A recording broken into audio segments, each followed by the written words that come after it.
Itu dia seekor sapi yang sangat besar, sudah laku dijual. Oh, nah, sapi yang sangat besar nih dinaikkan ke dalam truk. Besar sekali sapi ini. Ini sudah laku, dinaikkan ke dalam truk.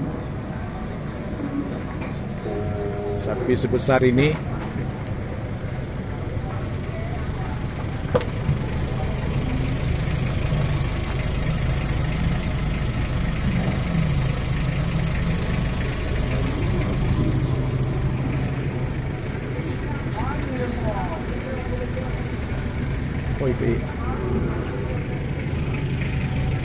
Nah, ini lagi naik ke dalam truk sapi ini. Nah, naik ya. Truk. Nampak lihat. Nah, ini dia saya. Padu kilo ya, Pak?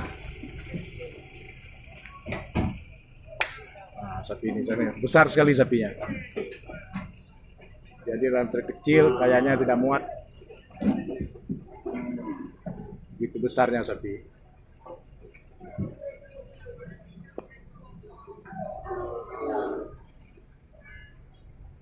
Ini sapi sudah laku.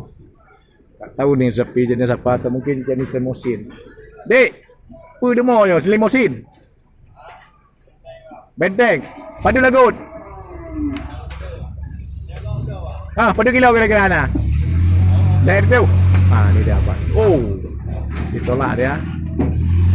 Sampai begitu mobilnya, begitu beratnya sapi ini. Makasih, Bang. Kayak cicok apa?